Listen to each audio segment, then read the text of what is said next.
I think there are a lot of people probably listening to this right now that have been holding on to blaming their parents for the shadow side of what they've picked up without taking ownership of it is your responsibility to work through it and develop your gifts from that. This is the Deep Dive with Adam Roa. What is up, deep divers and all the Create community members who are here live right now as we are stepping into another deep dive podcast episode. This time my guest is Julia Price, who is a really talented singer and songwriter. She has been on tour for the past 11 years plus at this stage. She was originally a Vine and YouTube star and has her self-released EP, Stories Between the Avenues, which charted in the top 50 releases on the iTunes pop category. And why I personally wanted to bring her on to the Deep Dive podcast is because not only is Julia a friend of mine and someone I respect very, very much as just a human, but also she is dedicated to creating art from the heart. She is someone who has a similar ethos to me around the ability for art to really transform humans and to shift this planet. And so we vibe out on that and other things. And Julia, welcome to the Deep Dive podcast. It is so great to be here. I love you. Anytime I see your name pop up for anything, I'm like, oh, what are we going to create? It's just, I get very excited. So thank you. What are we going to create? Yeah, you said that to me in the voice note that we had before this, where you're like, oh, I love that. Creative genius as always. Just like, I love the reflection from you of being someone who brings creativity just where I go. I appreciate that. Yeah, well, I think it's the older I get, the more I realize that I really like to play. And that doesn't mean it has to always be like happy and positive and uplifting. But I think for me, play is that ability to kind of let down the walls like kids do and be really honest, be direct, and also like not, goof around when it makes sense to. And sometimes for me, as much as I love all the personal development stuff and, deep writing sessions, I need that balance. And a lot of stuff can actually come from that too. So one thing I love about you is that you have this like range of, being able to play, being able to go deep, being able to, no matter what, it's coming from a heartfelt place. And so that's why I always get excited by you. And at this point in life, that's kind of the only people that I want to create with, because if that's not there as a base, then it tends to feel like with writing sessions or anything else, it tends to feel a little bit forced. And then for me, when I'm in that state, I can't be in my heart. So all that to say, like rocking with you. I like rocking with you. And Yes. The theme for the Deep Dive podcast this season has really been interesting because I've started to release music, my first single, Voices, which you've heard, and you heard an early cut of it actually like a long time ago. And really examining the concepts that I'm putting into the music, because I really want people to understand how much, as an artist, how much of ourselves we can, if we choose to, put into each and every lyric, each and every single line of a song. And so the theme of Voices is really around forgiveness, relationships and forgiveness. And as you and I were talking before getting on here, it was you were telling me specifically around a relationship in your life that has been tumultuous, I would say, but has required forgiveness and has been a huge learning experience. And even very recently, I'm curious if you'd like to open up by going right there. Let's dive deep into that. Yeah. Fuck yeah. As you said, I'm allowed to swear and your mom's cool with it. So fuck yeah. Like now that I have your mom's approval. So yeah, I mean, I think there's, oh God, where to even start? I'd say it's interesting because I look back at a lot of relationships I've had. And as I've dove deeper into what those attractions were, I started to realize that they had very similar, and I'm talking about romantic right now, but the romantic partners I chose always had very similar traits and characteristics, and a similar dynamic would play out again and again. And through therapy, through MITT, through different conversations with friends who are coaches and in personal development, specifically, I don't know if you're familiar with Create the Love, Mark Groves. I'm familiar with Mark. Yeah. Yeah. So he's really great in the sense that he's got like a no BS, cut to the chase, like approach to all things relationships. And now imagine having that as one of your best friends. So I'd be like, hey, Mark, what about this thing? He's like, whoosh, and he would just hit me with the truth in like a very kind, loving way of asking me questions where I'd have to answer and be like, got it.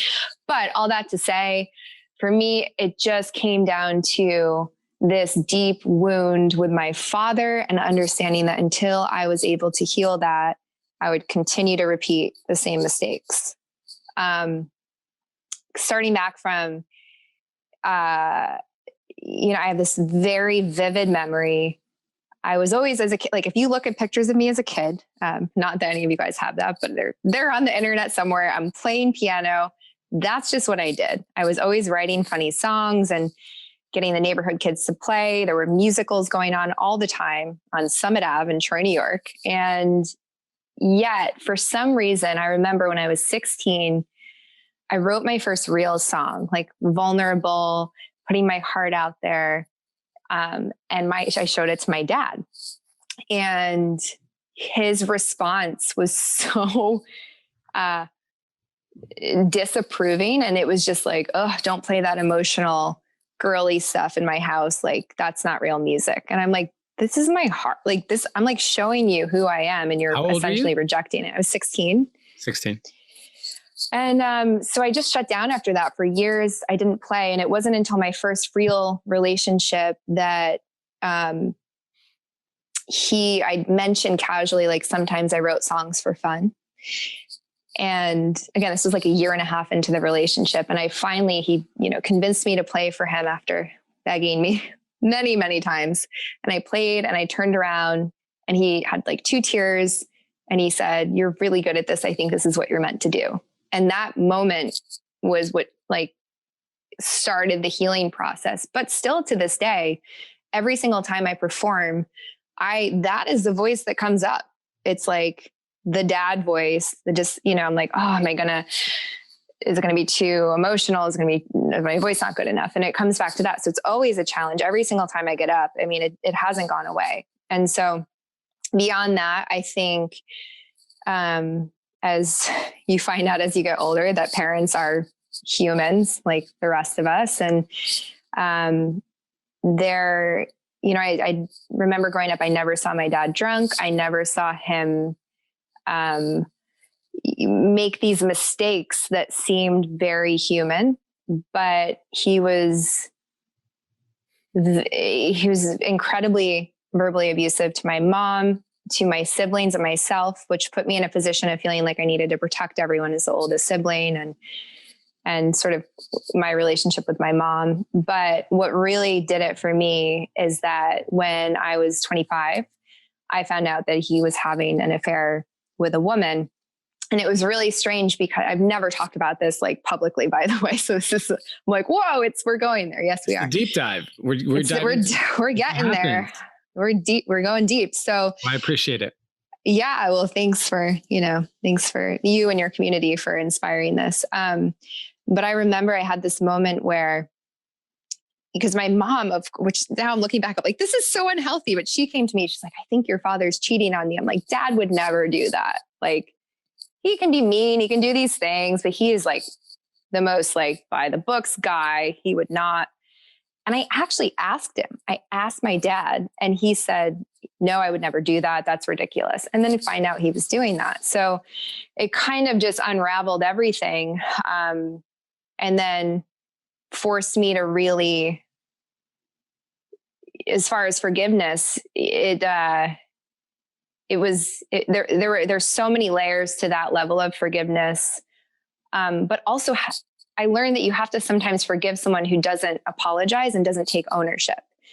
And for me, I remember there were so many conversations where I'm like, if he could just admit this thing and admit that, you know, all these hurtful things that have been done, like I'll be like, then it'll be fine. And so I had to let go of that. And I had to do the forgiveness on my own within boundaries.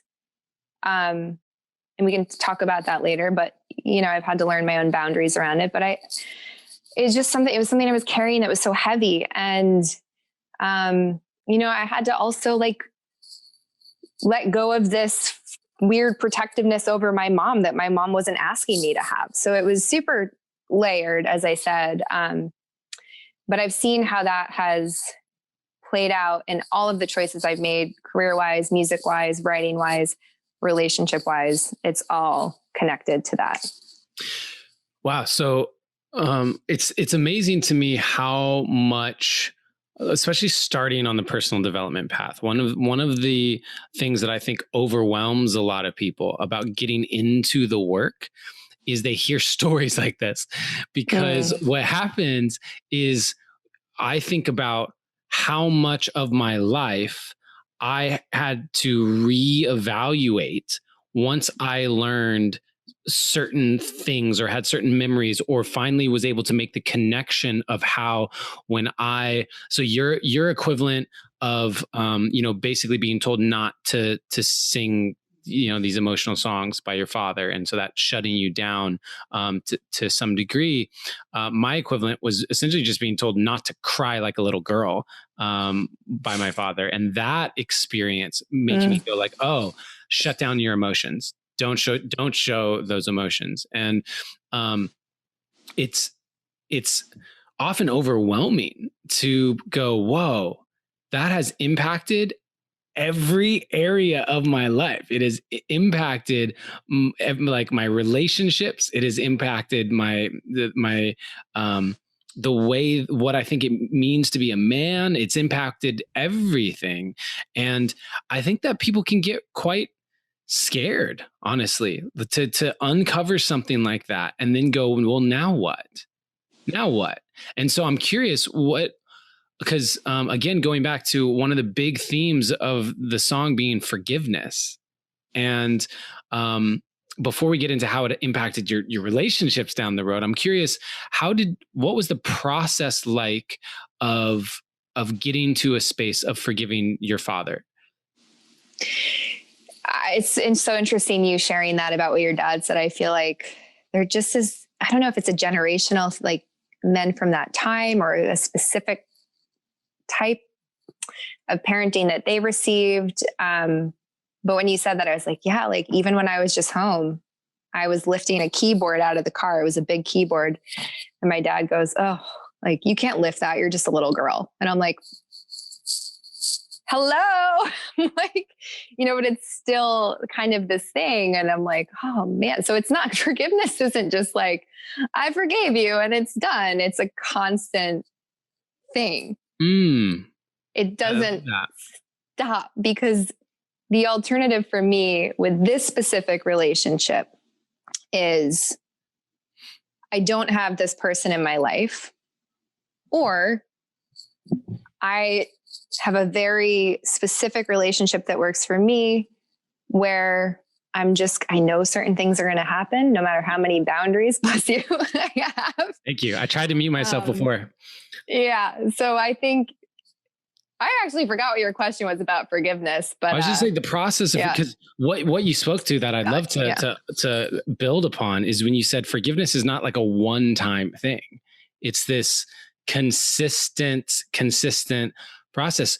Do you think that, like, I haven't thought of it in that way, to be honest with you. I actually never did until this moment. So that's cool. So let's unpack that a little bit. Like, I would love to unpack that with you. So do you think that because in part of my brain goes, wait, well, if you're having to forgive over and over and over again, have you really forgiven?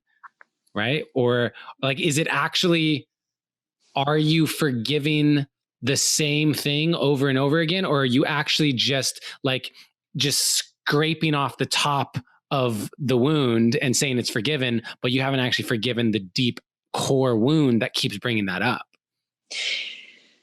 Great questions. I'm going to compartmentalize a little bit so I can kind of get to each part. I'd say as far as the deep wounding, just with this specific relationship, and to be honest, if it's a weird thing to say, but if this were a romantic relationship where this dynamic would consistently play out, or even a friendship or something, it would be a relationship that I would eventually exit. If I didn't see an effort that matched the effort that I was putting in to forgive to actually change those things, it would be like, that's great. I'm going to walk this way. Thank you for all the lessons. Maybe we'll circle back in a different time. But with my dad specifically, I've had years where I haven't spoken to him. I've set boundaries, and I've had to honor those boundaries and say, if this doesn't happen, I am going to do this. And then say, it didn't happen. I have to do this. I have to uphold the consequence. So because of that, I have witnessed a lot of change. But I had a situation just when I was home where we were going to go out to dinner, and he had a reaction that I was like, what? I mean, I was literally in the laundry room, and I happened to be in his way, and he freaked out and said all these horrible, mean things, and the emotion. And I was just like, and I left, and he called me, which was very surprising. And he's like, hey, so we're good, right? I'm like, we're not good. Here's why. He's like, okay, well, I'd love to try this again. And I'm just like, mind blown. I'm like, wow, all these years of like really consistently being able to stand by my boundaries has shifted him a little bit, because I can only control how I'm going to handle it. So I'm like, that's cool. And so I get there, and he said, yeah, I'm sorry you thought I was upset. And I said, that is not an apology. Try again. He goes, I'm sorry. But for my dad, I was like, that's huge. So I see enough to be able to forgive these little things here and there. But to your point, when that happened, I didn't look at it like it was just that specific situation. I felt that in my core. It reminded me of my childhood. It reminded me of wanting to run away because I didn't know if my dad was going to break something or hit someone or, leave for a day. And I felt all those things. And that's why I was like, I got to get out of here. Because I've learned that in those situations, that's how I protect myself. So I think it's kind of it's not really an answer that will work for everyone. With this specific relationship, I do feel that I have ultimately forgiven him for certain things that required me to go into a place of compassion. Psychedelics has helped a lot with that. I've had several mushroom journeys where that has come up. And I imagine what he was like as a little kid with his parents and his family dynamic. I've asked questions to my uncles and my aunt. And so I try to go to that place. And yeah, like when those moments happen, I feel like a little girl. And then I have to go process that and then come back and be like, but it's at the end of the day, it's more important for me to have him in my life than to not. And I only know that because I've had years, like I said, where I didn't speak to him. I saw Renee here in the audience going crazy when you were talking about consequences and boundaries, because that's what the theme this month in the Create community has been, relationships. And the class that I taught specifically was about boundaries in relationships and how you are in relationship with everyone at all times. Like you have a relationship called a stranger. You have a relationship with like your waiter at the restaurant. You have a relationship with your friends. You have a relationship with your like really close friends. You have a relationship with your family, et cetera, et cetera. And so each of those is different. You can have categories, meaning like with a certain category of friend who I call like my inner circle, there are certain boundaries that are there. And in many ways, it's the honoring of those boundaries that bring them closer. So it's almost like my closest friends honor more boundaries than my less close friends. And that it seems counterintuitive, but that creates this trust and this connection and this deeper relationship. And so the interesting thing is that I'm wondering in this moment, and it's something that I haven't actually really contemplated, which is, do you ever actually truly fully heal in the sense, and when I say fully heal, I don't mean like there's idea like if you're not healed, you're wounded. But what I do mean is that once something like that happens, once there's been enough of these wounds that happen, it's like forever it will be tender. Forever it will be it's almost like, yeah, we have these scar tissue, and the scar tissue is a little more sensitive than the rest of the skin, right? And so it's not that we may not forgive, but there is an aspect of, well, this is going to be with me forever. This is going to be a part of my experience forever. And I think that's powerful because that's not necessarily a bad thing, right? I think that we can see, okay, there's a reason why your soul chose his soul to be in this father-daughter dynamic. And that, and I believe that has to do with the healing and wholeness and the evolution of that soul's journey. And so if for whatever way, and this is my belief, especially around parents, is I believe that parents fuck us up based on their wounding that they're carrying. So they don't even know it, right? It's unconscious, but just how they, whether it's they're overprotective or not protective enough, or they have short tempers or whatever, they have this thing, and like we all do. And that gets like into their children, and just that's how it is. And then the kids, we grow up and we go, okay, I have this, and this, and this. And because we've had it our whole lives, we are now given this curriculum. We're given this particular patterning that we learn how to resolve. And we, through the resolving of that, actually learn the process and become the medicine for our parents. And so I feel like that's the actual loop of how we end this ancestral karmic wounding pattern, is when we have enough compassion as children to forgive our parents for the things that they didn't necessarily know. Okay, we're doing the best they can. And when our parents have the humility to see their children at a certain point as their teachers, as the people that they can learn from, and realize that, wow, I grew up fearing so many things because my parents had that my parents had that fear that I took on. And now, as I'm learning how to undo and unravel that, I now become a role model for how they could do it. In fact, I become the best role model for how they can do it because I have their exact patterning since they raised me. And so through that process, it's not like there's something wrong. And I think that when we can let go of the idea that our parents screwed us up, or that they did something wrong, and we see it as part of a cycle, that for me has been something that's been incredibly helpful in realizing, like, I'm not broken, I'm not wounded. This is just what happens with parents and their kids. Yeah. I mean, that's why I always, I don't know if you've heard the Tony Robbins, he talks about it in many different places and platforms, but he talks about his relationship with his mom, and with so much gratitude, because their relationship was what inspired him to be so different. But what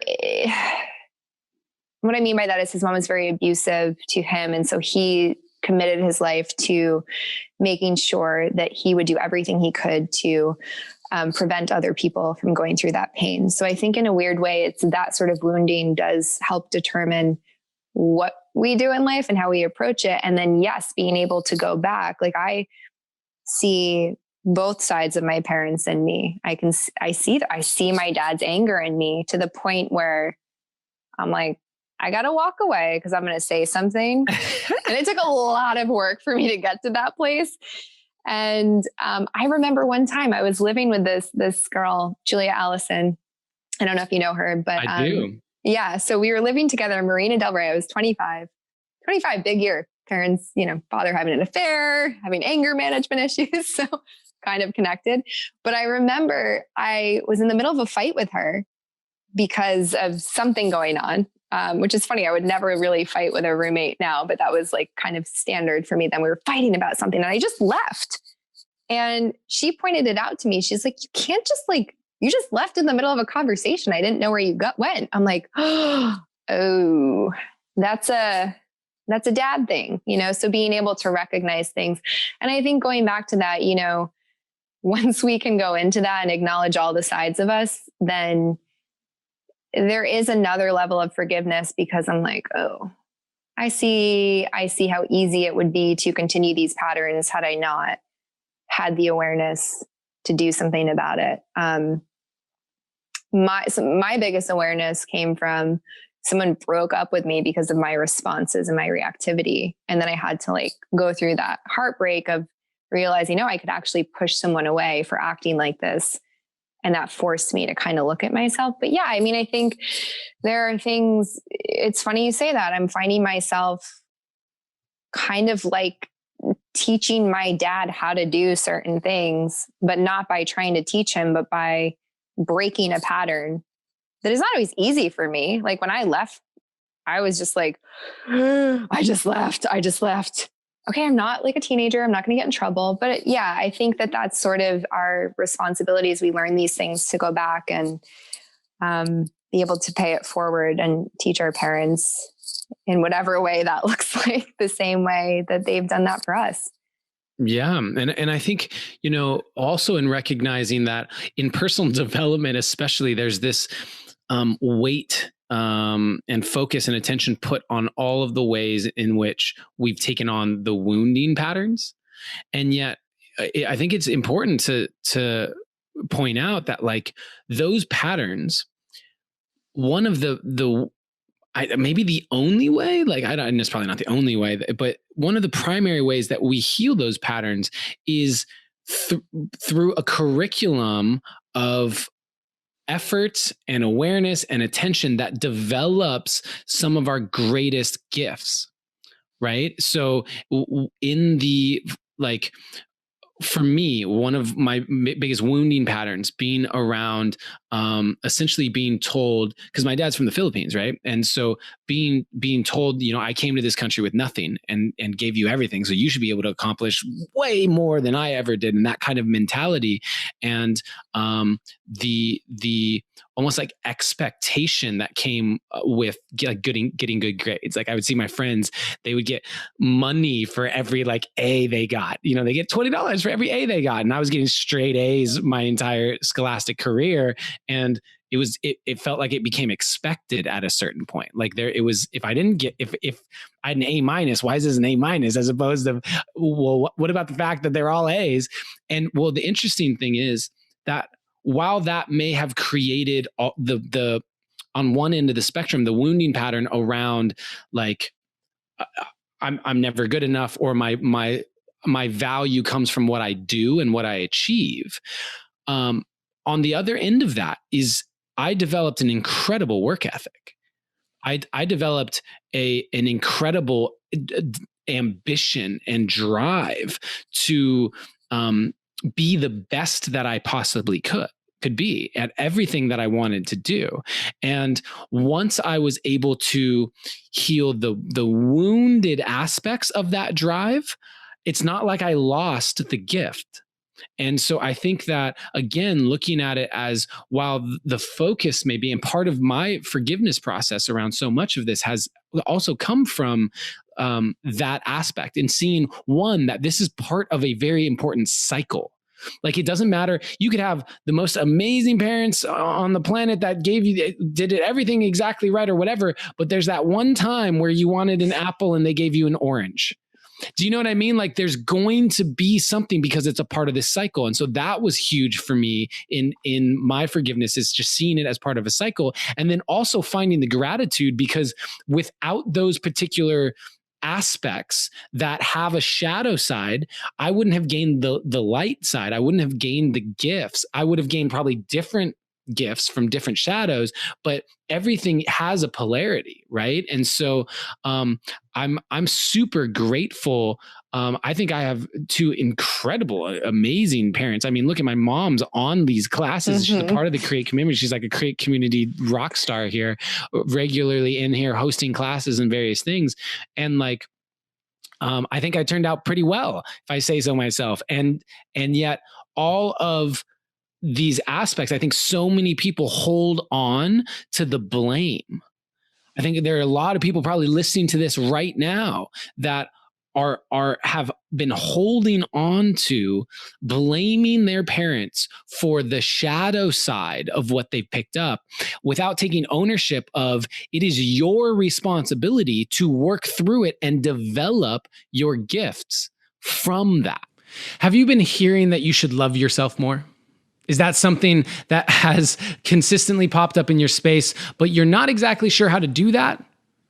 That's why I created the course. It starts with you, self-love made simple, because self-love is not simply turning on a light switch. It's not like you have it or you don't. It's actually the byproduct of the relationship that you have with yourself. And just like any other relationship in your life, if you want there to be love, it looks like how much time do you invest into it? And what do you do? What do you say? What are the activities that you put into those relationships? The same is true for yourself. And so what I've done is I've gathered 15 of the most impactful, powerful, potent exercises that have helped me reach millions with self-love. And I've put them into a video course so that you can apply them to your life and deepen your relationship with yourself, learn to love yourself more, increase your self-worth and your value, which will call in more financial abundance. It'll call in deeper connections with the people around you. It'll call in more joy and love and fun into this life. Because at the end of the day, while you may not be able to control everything that's happening around you, you can control how you respond to that. Directly the result of how much you love yourself and how much you feel your worth. And so if you have been looking for a way to increase your internal value system and up-level your entire life, I encourage you to check out my new video course. It starts with you. Yeah. And we have all the tools, like our parents didn't have all these tools, right? Like I even think about social media, being able to, like what you just said, you can share something like that on your Instagram, Facebook, any podcast, anything, and someone can, we're in a different generation. Therapy is more normalized. We have the access to be able to do all this. But I do think being able what you said is so true. When you recognize that some of the things that you maybe blame or have resent for are actually the things that, like you said, have given you a amazing work ethic, and being able to kind of understand how that all comes together. I think that is a really big shift. And there's something very unique about so one thing I want to kind of add on before I move forward is as you were saying that, it made me think of this around expectations and blame. One thing that came up to me when I was home, because I was home, so I'm from upstate New York. I live in Los Angeles, and I was home for about 2.5 months. And just because of the way things worked out, my dad has the biggest house. I was staying with my dad. And so I was like, okay, this is going to be really intense. The first week was so awkward between us. I mean, I live across the country, he's never come to visit. Suddenly I'm in his house as like a grown ass woman who's super liberal and challenges everything he thinks. I'm in his space. And I was just feeling it. I was feeling the tension. And I'm like, God, like, what is not working here? And I'm like, I'm expecting him still to be this role model dad that I've always wanted, that can like show affection and like talk about things other than like his tractor and like all these things. And I'm like, I'm wanting him to be someone he's not. Why don't I just accept him for who he is? Why don't I get to know him, what his life is like? Why don't I show an interest in what he does? And it was really strange because I was just like, might as well try it. And in doing that, I started to see him open up to me in a way that I barely even saw in childhood, where he he felt seen by me, and he started asking me more questions. He started asking me like what my life was like in LA. And every time he did, I'd be kind of like, what's happening right now? It was super weird, but that's what I mean. Even like that shows what our relationship is like. I've always wanted to talk to him about stuff, but I just haven't been able to. There's a wall. And suddenly I was getting it, and it freaked me out because I saw one in the comments before. It said, my parents don't, want to learn or don't want to talk like about certain things. Like my mom wants to learn and talk about everything all the time. She's just one of those people. She's like, definitely open-minded, open-hearted, hippie, lived all over the world, literally just lived in Africa for a year. Parents are divorced, if that wasn't obvious. But my dad, no. So it's like, it was interesting in how finally all these years and years and years of me having to learn how to set boundaries, having to forgive, having to do all these different things. And suddenly I was like, oh, one thing I haven't even done is just like accept him for who he is. And like stop trying to expect all these things as my dad, and just like, who is he as a person? And in doing that, I got to let him see who I was. And I left that trip. I'm like texting my dad on the plane. I'm like, man, I miss you. He's like, he's like tracking my flight. He's like, your plane is now in Minnesota. Now you're over Wisconsin. I'm like, that's like his way of being like, I miss you too. Yeah. Anyway, but you start to see these, like, my dad's never going to say I miss you too, but he's going to track my flight like a weirdo. So it's kind of like, I think that's like a big thing in doing this healing work is like, how do we get to know this person as an individual and not like our parent, in order to release some of the blame and expectations? And I gotta say, I keep kind of forgetting what your questions are because I'm so into this conversation. I feel like I'm taking it down different tangents, but I wanted to ask you something actually, because I don't know how much you share with the community, but as far as Everything. like forgiveness, yeah. Okay. So, and I know you've been very sharing. I share everything, not just with this media. I share it on my social media. I share it on my podcast. There's like, that's part of my healing process actually, is just being open as I can be. Well, you shared something you have over, I think the last 2 years now, from an ayahuasca experience that you have, that brought up a memory that was very, traumatic. And I don't know about my sexual abuse. Yeah. So I don't know if you would call it like you had a dissociative response to it, or whatever the term is, but you had that moment where it came up and you shared something, which ironically enough made me remember an experience that combined with Me Too stuff, but it kind of started coming back. But forgiveness, like on that level, how do you even start to approach that? Wow. All right. We're changing direction. We can go back. Direction. It's your show, but yeah, no, absolutely. Like, no, perfect. I'm like, I want to like, yeah, it's perfect. Yeah. So, for those people who are not familiar, I was molested at around the age of 5. I didn't remember that. It was a repressed memory, which means that, my consciousness basically checked out and disassociated, which happens during traumatic events, when essentially it's a protection mechanism. It's a protection mechanism where the mind just goes, you can't handle this. Like you literally can't, and just checks out. And however, that lives in the body, right? It lives in the unconscious, and it also lives in the body. And so it was impacting my life in a lot of ways that I wasn't aware of. And then in 2 consecutive ayahuasca ceremonies, 2 back-to-back nights, the memory came back to me. And, after the first night I went, there's just no way. I woke up the next morning and I just like, that can't be. And it was confirmed the next night, just, to solidify that in. And, so the process of forgiveness, wow. So let's start with what I went to in the ceremony itself. Okay. So in the ceremony itself, my first thought, and this might surprise some people, but basically when it finally dropped in and I had the awareness of what I was actually remembering and being shown, the first thing that I did when there's that moment where you feel it and you're like, that it's true. And like, you can feel it drop in. And when that happened, I started crying, but I started crying tears of gratitude, because it was the first time in my life where I felt like I understood myself.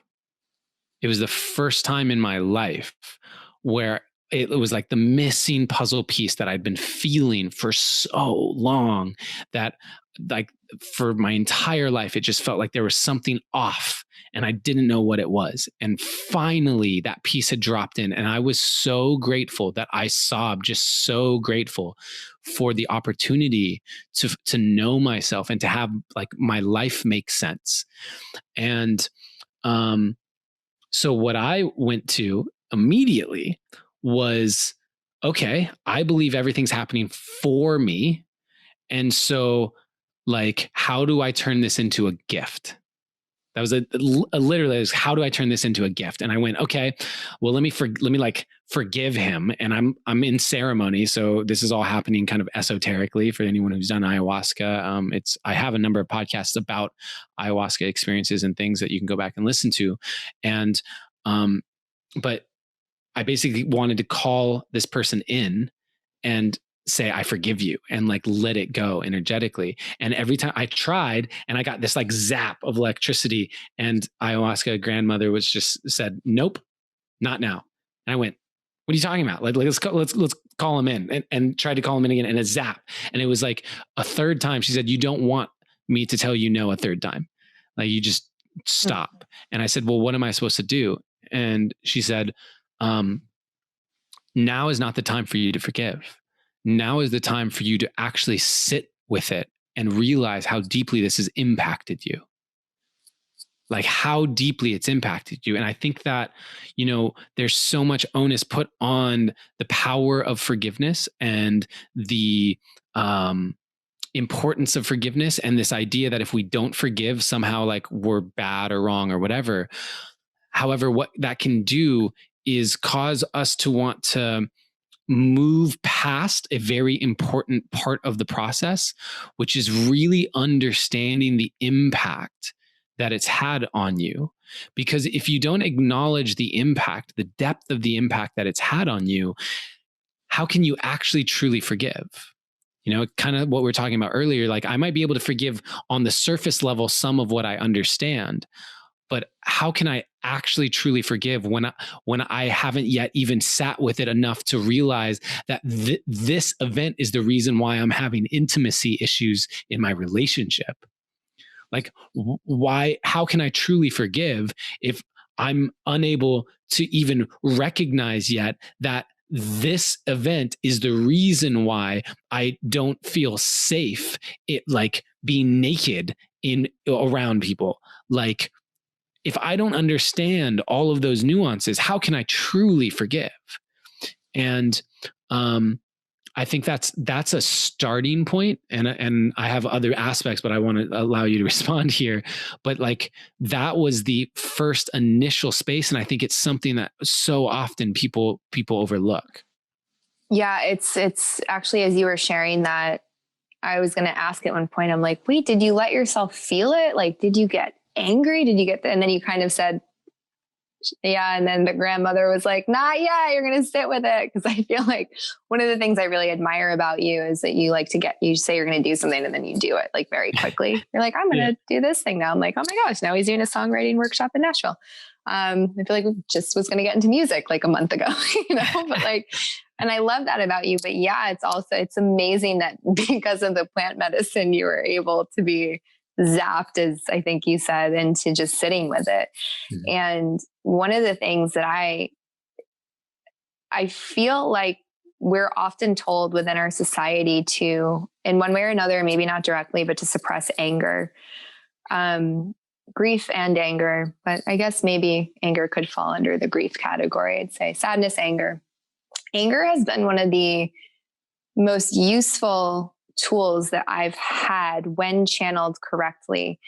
And correctly could be subjective, I guess, but it's something that, yes, it really, it fuels me too. And it is healing for me because there, I think sometimes of that voiceless little girl or a situation where I didn't have my control, but to be able to tap into that now, to stand for other people or in forms of activism, to have the courage to say a thing in a song that maybe I wouldn't without that. I mean, I think if it's something that can be incredibly healing. And I think that does also come back to the whole theme of forgiveness being an ongoing thing. I think these things,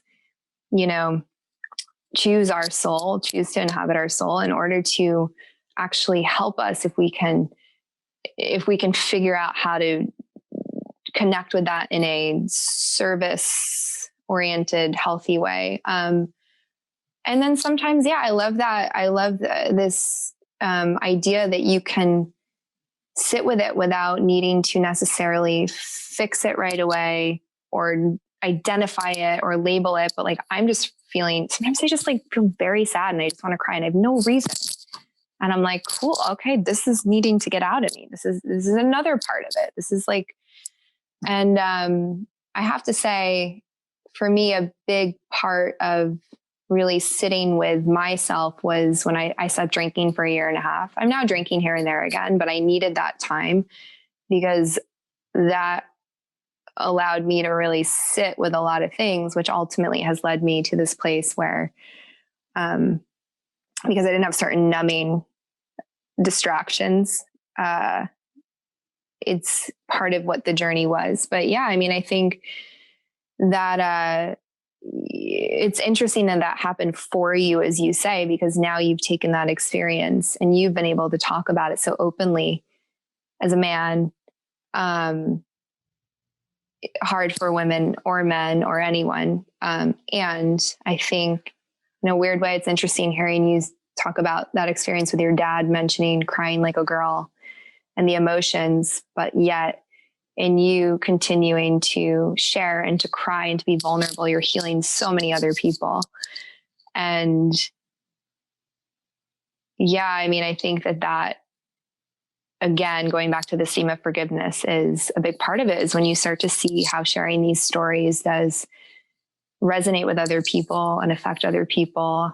And we can kind of all go through it together. Might not be the same exact trauma, but I think we can all relate to each other's in some way. Yeah, I think that I say this a lot. The reason why I share as openly as I do is two pieces. First and foremost, it's for me.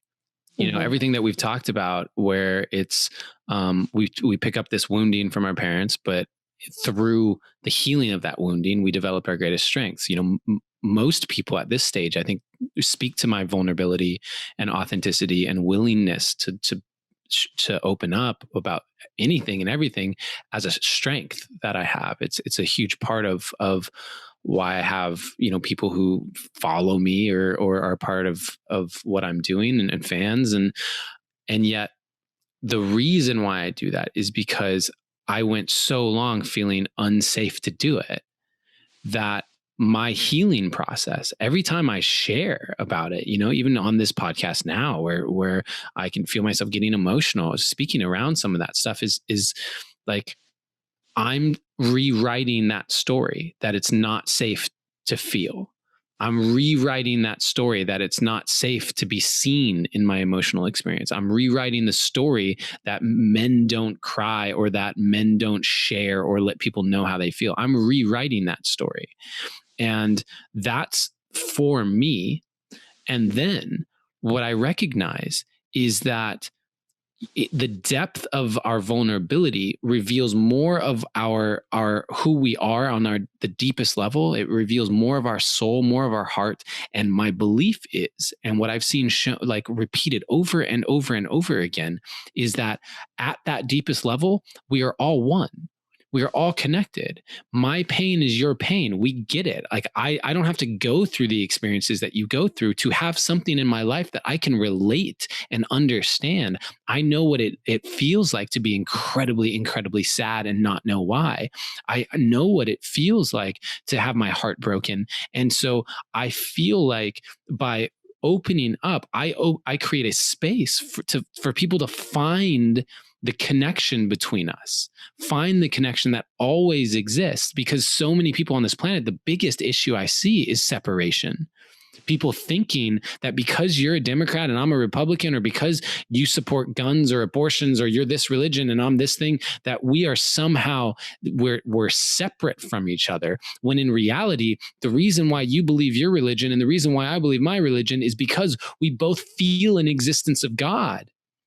The reason why you want to vote for this person and I'm going to vote for this person is because we want a better life for ourselves and our family. Like, we are all so similar and we want the same things and we are all connected. But if we are just staying at the surface level stuff of the labels and various things that we give each other, it's very easy to lose sight of that connection. Once we go deeper, it's almost impossible to lose sight of that connection. And so I believe that what the world needs is authenticity and transparency. The world needs people like you who are coming on here and are sharing a story that you've never talked about publicly. Like people like you who are putting these sorts of emotions and thoughts and feelings into art that lives beyond us, that goes out, that people can listen to. And I hope that people are going to listen to more of your music and more of what you have to say after this from this podcast, because like the world needs it and you're a stand for it. And I'm such a big fan of you for that. And I appreciate what you're doing. And everyone who's listening to this, I hope that if anything, Julie and I having these open discussions and conversations inspires you to not be so scared to open up.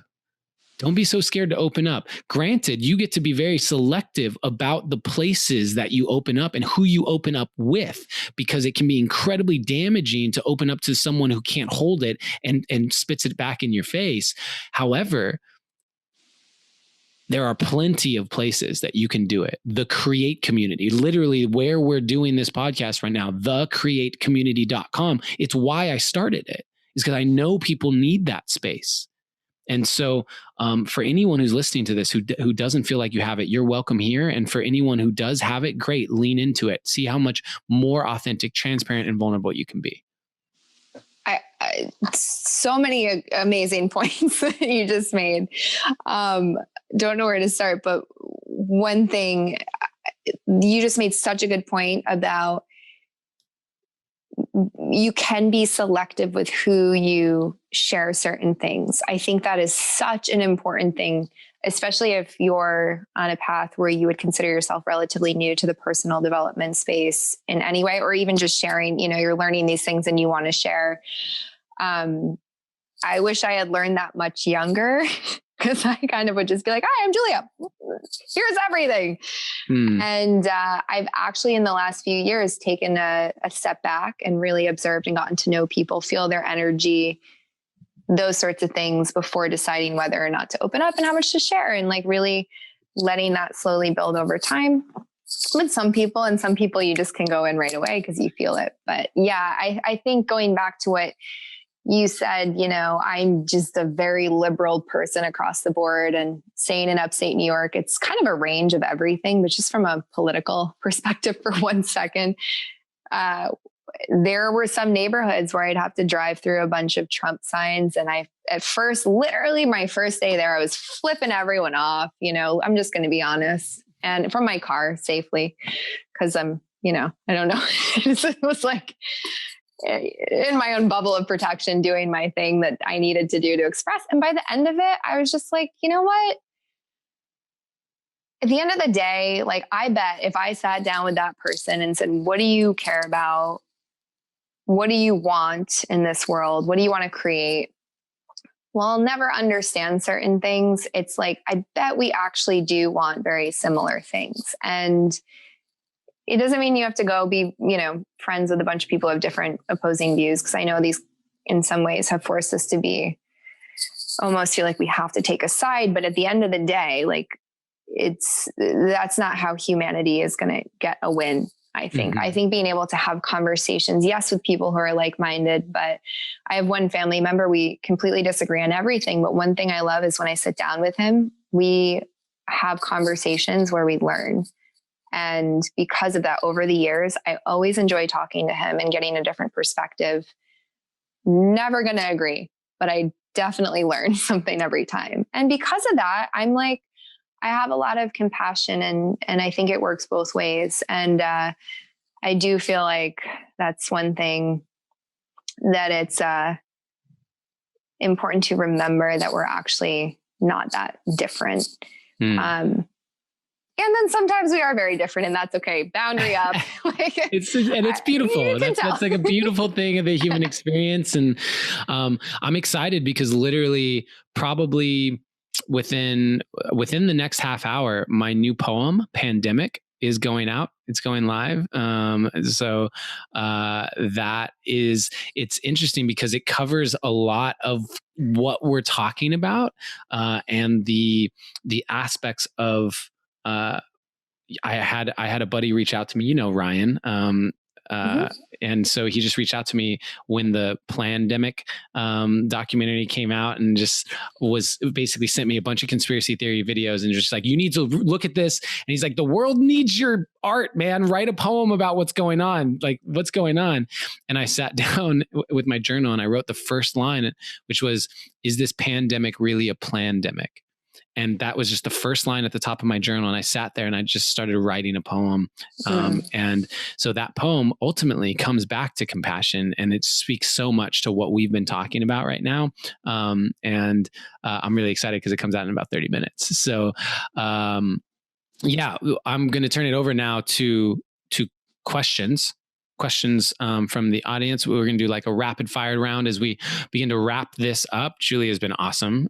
Does that mean I have to answer really quickly in like one sentence? No, not like that kind of rapid fire, but we rapid-ish fire, because one question will be off chatting for another 25 minutes, which isn't a terrible thing, but then the poem doesn't go out, and I just told people it is. Yes, got it. We got to adhere to the structure. Yeah. So Renee has a question, which is, what inspires your music and who is it for? Oh God, great questions. How do I say that? There's not like a non-cliche way I can say that. Life experiences inspire my music. Whether that's mine. So cliche. A friend of mine. I think whatever is the thing that I feel like I can't share with people. Speaking of sharing, there are definitely things that I don't feel like I can share with anyone. Those are the things that I often need to write about. Something about putting those on a page or to the piano. That is the most inspiring. And what was the second part of it? Who's it for?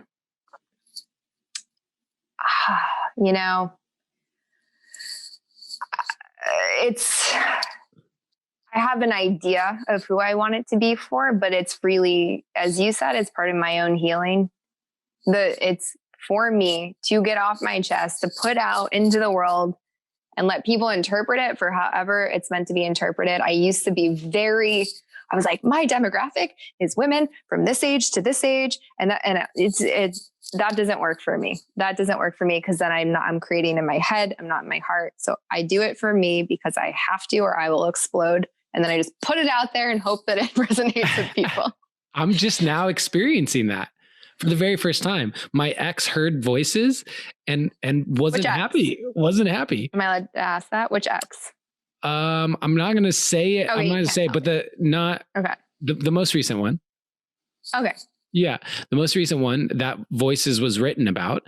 And I got a message that basically said, well, yeah, it's a bummer that, after all this time, the like synthesis of the entire relationship comes down to I'm a liar and the pain as opposed to the beauty of it. And it was funny because this was just, by the way, I just listened to this message this morning or like last night. So it's like super recent and I haven't responded yet, but the interesting thing that it brought this up in my mind, because I go, nothing I said in there is actually mean and nothing I said in there is actually untrue.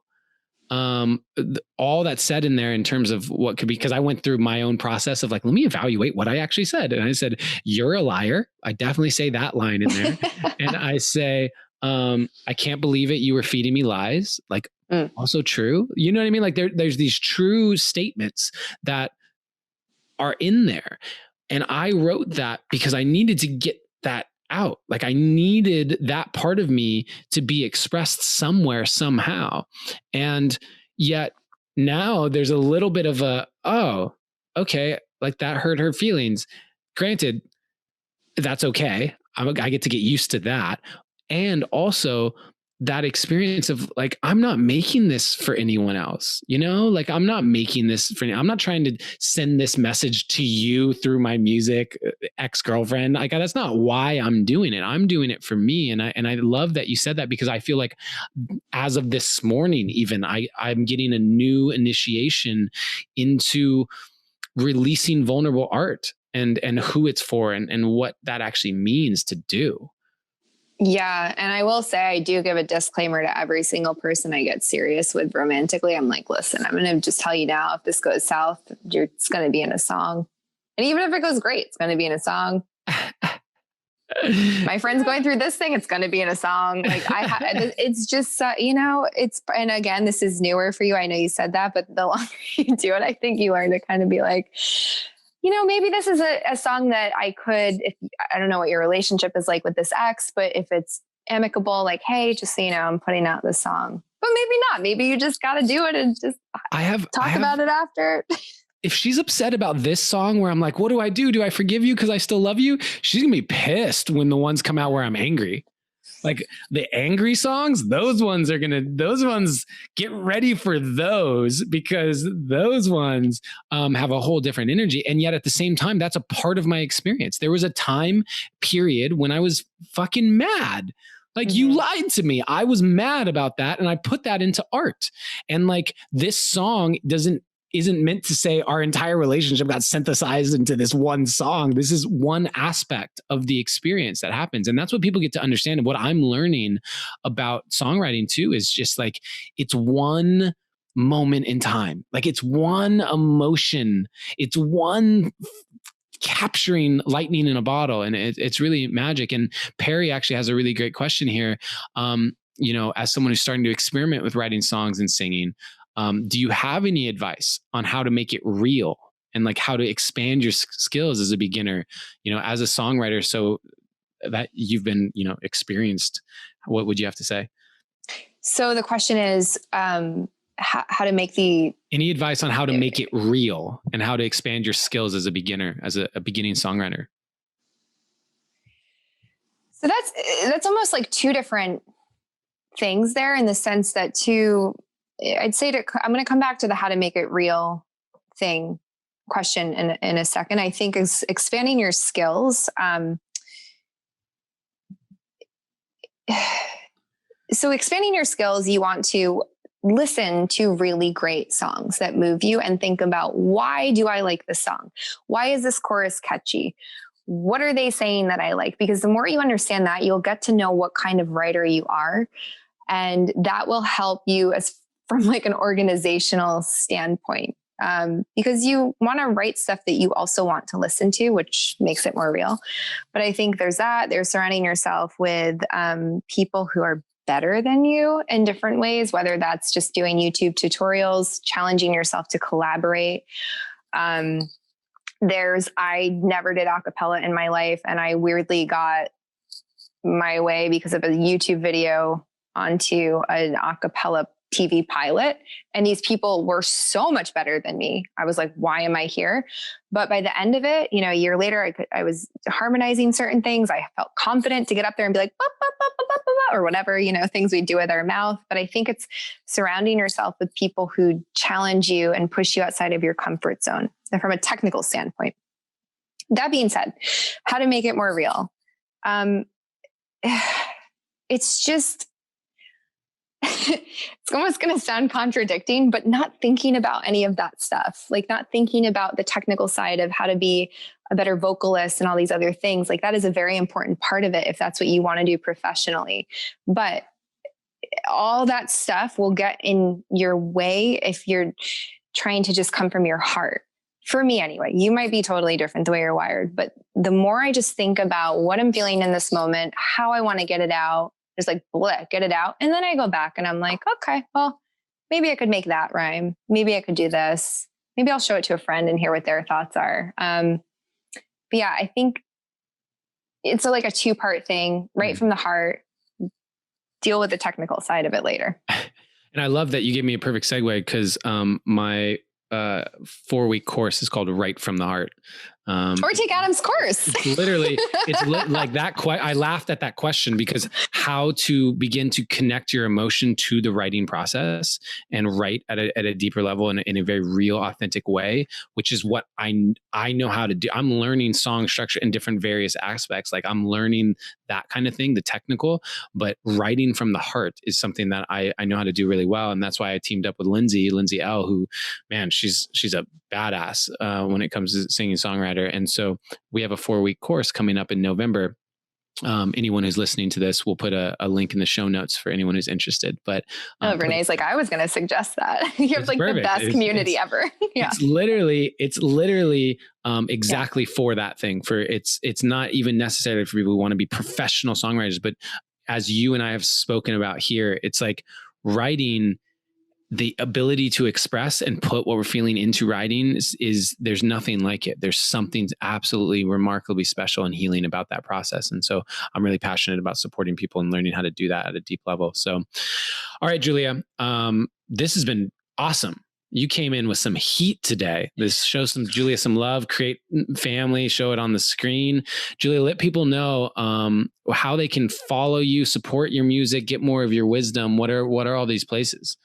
Yeah. Thank you for having me. This has been really fun. I love that we're both wearing black, by the way. We look like poets, which you are a poet. I guess we both are a poet. Who are you? That's true.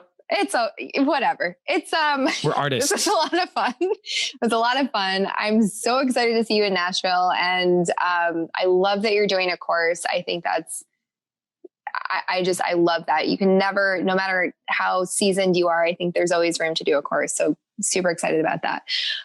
You can follow me pretty much everywhere. I'm Julia Price Music. At Julia Price Music on Instagram. I think just Julia Price on Spotify. I'm on TikTok. I'm all over. I'm around. Just do the Google. When you get to Nashville, we're going to get together. We're going to actually make a song. We're going to make a song. We're making songs. Dope. Definitely. We're going to make some songs. We're going to write from the heart. Julia, it has been an absolute pleasure. Thank you for coming on here and sharing your wisdom and your gifts and opening up so truthfully with all of us. Create family. Thank you for being here live and for your amazing questions. And I really just appreciate the vibes that you bring in here each and every time. And all the deep divers listening or watching on YouTube, thank you. If you've gotten value out of this, please share it out. Share it out. Let people hear this, because there's a lot of healing that gets to happen around forgiveness. Send it to your parents. How about that? Send this one specifically. Send this one to your parents and be like, this was really powerful. I'd love to do it. Don't maybe send it to Julia's parents. Don't send it to my dad. And thank you everybody for just being on this journey. You know, it takes a lot of courage to actually be willing to look at yourselves and ask these questions and dive deep. So I want to remind you that always, in all ways, you are seen, you are heard, and you are loved. Until next time, family, have a blessed day.